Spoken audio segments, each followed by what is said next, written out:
In this last video we're going to look at further semiconductor materials. We're going to look at P and N type material and just make sure that we're happy with what that is.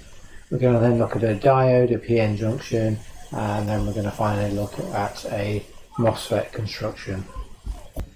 So we can change the electrical properties of a semiconductor material by doping it, and that means by adding impurity atoms in the material, so that either there is an excess of the electrons in the outer shell that then are free to move, or there is a deficit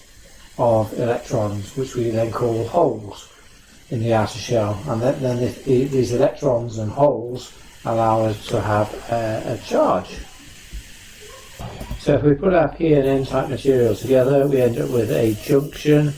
and as soon as we do that, then some of the free electrons in the N type material are able to wander across into the P type material, causing a depletion region. So as this depletion region is set up, then we get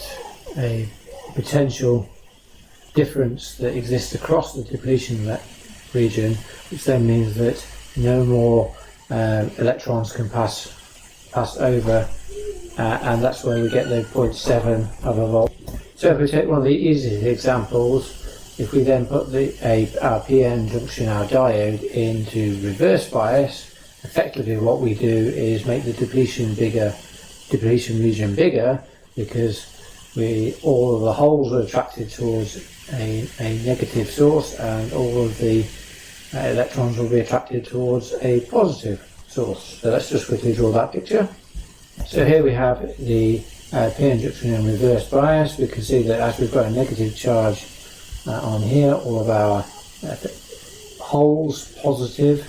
are attracted that way, and then all our electrons are attracted towards the positive source, which then just reinforces the depletion region, making it a lot wider. So therefore, now if we put it into forward bias, so we've got our positive voltage here, so we've got creating an additional positive energy and negative energy, so it reinforces the holes and the electrons, and if we have enough energy then to overcome the barrier of 0.7 of a volt, then we will get conduction through the PN junction.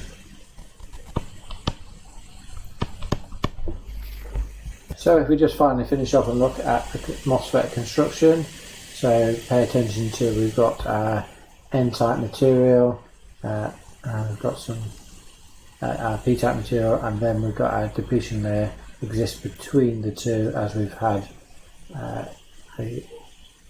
electrons have moved across the junction. Sorry, I was getting a little bit ahead of myself there. So we've got our original drawing here with our N-type material separated by our P-type, and